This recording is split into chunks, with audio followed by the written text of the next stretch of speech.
नमस्कार दोस्तों, मैं डॉक्टर अमित शर्मा अवनी अस्पताल से एक बार फिर से आपका स्वागत करता हूं। दोस्तों, आज हमारे पास जेतारण ब्यावर का एक परिवार है, ममता जी और शंकर जी। ममता जी को अवनी अस्पताल में जीवन दान मिला है। इनके पेट में रप्चर एक्टोपिक प्रेगनेंसी थी जो फट गई थी, जिसकी वजह से पेट में काफ़ी ज़्यादा खून जमा हो गया था। ये रात को गंभीर अवस्था में हमारे पास आए थे। तुरंत लेप्रोस्कोपी से दूरबीन के द्वारा डॉक्टर कविता शर्मा मैडम ने इनको संभाला। रात को 12 बजे उनका दूरबीन से ऑपरेशन करके ब्लीडिंग को रोका गया और आज ये स्वस्थ अवस्था में अपने घर वापस जा रहे हैं। इनसे जानना चाहेंगे अवनी अस्पताल में उनके जो नया जीवन दान मिला, इसका एक्सपीरियंस कैसा रहा।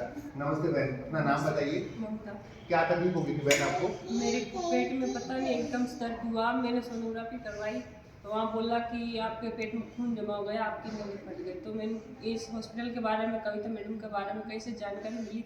मैं तुरंत आई यहाँ पे, तो मेरे को अच्छा हुआ, फ़ायदा हुआ। हफ्ता बहुत मेरे को मिल गई। ऑपरेशन ब्लड भी सर ने करवाया था, सब मतलब ऐसे अपना जान के किया। आज मैं खुश हूँ। बेटा आप आए थे, रात को कितने बजे आए थे आप? 10 बजे करीबन आई थी। और आपने 1 घंटा पहले शायद खाना भी खा लिया था? हाँ, 1 घंटा पहले खाना भी खा लिया। मेरे से पता भी नहीं था मेरे साथ ऐसे हो गया। हाँ, खाना भी खा लिया तो सर ने वापस खाना भी निकाला। नली डाल करके नली डाल के नली नाक से डाली, बाहर निकाला। हाँ, अब मेरे बच्चे भी छोटे छोटे हैं, मेरे बहुत टेंशन आई, पता नहीं मेरे साथ क्या होगा। पर सर कविता मैडम और सर मिलके मेरे साथ अपना जान के रात को 1 घंटे के अंदर अंदर मेरे को ऑपरेशन किया। ऑपरेशन में भी कुछ दर्द भी मेरे को कोई महसूस नहीं हुआ। खून सब ब्लड सब नहीं व्यवस्था करवाई थी। और आज खुश हो बेटा? ऑपरेशन में दर्द तो नहीं हुआ? कुछ भी नहीं हुआ। ऑपरेशन में बाद में दर्द हुआ क्या? कुछ भी नहीं हुआ। मैं 24 घंटे में अपने पैरों पे चलने के लायक हो गई। खुश हो? खुश हूँ। मेरे को बस मेरे बच्चे की चिंता हो रही थी, आज ये उनके साथ हूँ। भगवान को धन्यवाद देना बेटा, नया जीवन दान मिला है। शंकर जी, कोई भी किसी भी गंभीर हालत हुए तो आप कृपया करके टाइम मत निकालना। ऐसा मत सोचना कि कल देखेंगे। बस 1 घंटा सर कविता मैडम अवनी हॉस्पिटल में हर टाइम 24 घंटा ये सुविधा उपलब्ध रहती है।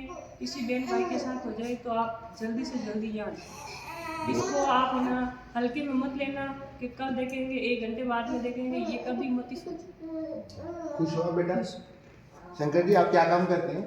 सर चाय की दुकान लगाता हूँ। चाय की दुकान लगाते हो, ठीक है। आपकी पत्नी कैसी स्थिति हो गई, तो फिर आप एक बार डर गए थे? स्थिति बहुत बुरी थी, एकदम से टेंशन में आ गया मैं।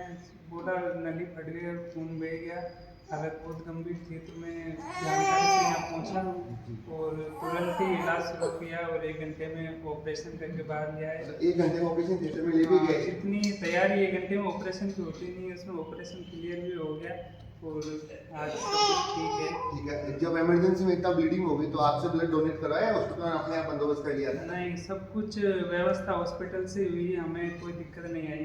कोई इमरजेंसी दवाओं के लिए डोराया तो नहीं आपको? नहीं, कोई दिक्कत वाली बात नहीं है। सब कुछ यहाँ आने के बाद घर के जैसा जान के इलाज किया, कुछ भी हमें दिक्कत नहीं हुई। ऑपरेशन दूरबीन से हुआ कि खुले हाथ वाला हुआ? नहीं, ऑपरेशन दूरबीन से हुआ है, मतलब नॉर्मली है, बिल्कुल चल फिर सकते हैं। और ऑपरेशन में महीने भर की टाइम लगता है, लेकिन आज ऐसा लग रहा है जैसे ऑपरेशन हुआ ही नहीं। 24 घंटे के अंदर ये स्थिति 24 है? घंटे में सब कुछ चल फिर भी आपके मरीज घर जा रहे हैं, खाना खा रहे हैं? सब कुछ ठीक है। अवनी अस्पताल में आने का डिसीजन सही था? हाँ, बिल्कुल सही था। और सभी से मैं यही कहना चाहता हूँ कि कोई भी दिक्कत हो जाए तो यहाँ तुरंत ही आप अवनी अस्पताल में आएँ। 24 घंटा सेवा उपलब्ध है, आपको कोई दिक्कत नहीं आएगी, बस सब कुछ ठीक है। शंकर जी, मैं एक बात और जानना चाहता हूँ, जब इस तरह का गंभीर मरीज कोई आता है तो अस्पताल वाले उसको जो भी रुपए बताते हैं, जाते वक्त कई गुना बढ़ा देते हैं। बोले ये इमरजेंसी में ये दवाई लगी, ये चार्ज लग गया, अब ये। तो आपको जो बताया गया उससे ज़्यादा तो पेमेंट नहीं लिया इन्होंने? कई बार ऐसा होता है कि जब भी कोई गंभीर मरीज होता है, जानलेवा होता है, तो परिजन तो वैसे ही डरे हुए होते हैं, फिर उसको जाते वक्त मतलब जितना भी बताते हैं कई हज़ार बढ़ा करके बता दिया जाता है। वैसा तो कोई एक्सपीरियंस नहीं हुआ आपसे? नहीं, बिल्कुल भी नहीं हुआ। जो आए और यहाँ पूछा कि भाई कितना क्या खर्चा लगेगा, तो जितना बताया उतना ही लिया गया है। ज़्यादा तो नहीं 1 लिया? रुपया भी ज़्यादा नहीं लिया गया है। खुश हुआ? हाँ, बस। ठीक है दोस्त, बहुत बहुत शुक्रिया बेटा। आपको नए जीवन की बहुत बधाई देता हूँ मैं। डॉक्टर कविता शर्मा मैडम जो दूरबीन लेप्रोस्कोपिक सर्जरी करती है यूट्रस की और पूरे एब्डोमेन की, जो गायनी रिलेटेड सर्जरीज होती है, तो वो एक वरदान है। लेप्रोस्कोपी का फायदा ये होता है, मरीज को दर्द कम होता है, मरीज को नॉर्मल लाइफ में जल्दी आता है, मरीज की सुरक्षा ज़्यादा होती है, निशान कम पड़ते हैं, ब्लीडिंग कम होती है। ये लेप्रोस्कोपी का नई टेक्निक का फायदा है। इतनी अच्छी मशीन, लेटेस्ट इक्विपमेंट मैडम ने लगा रखी है। 24 घंटे मैडम की सर्विसेज अवेलेबल है। भारत के अलग अलग राज्यों से लोग लेप्रोस्कोपी कराने डॉक्टर कविता शर्मा मैडम के पास आते हैं। आप तो फिर भी चलिए, जयपुर में ही आपने दुकान लगा रखी है, हमारे पड़ोस में ही आपकी शॉप है। और भगवान का बहुत बहुत शुक्रिया बेटा, आपका जीवन बच गया। आपका 4 महीने का छोटा बच्चा है, इसके भाग्य से शायद आपको नया जीवन मिला है। आपको और आपके बच्चे को अच्छे स्वास्थ्य की कामना करते हुए आज मैं आपसे विदा करता हूं।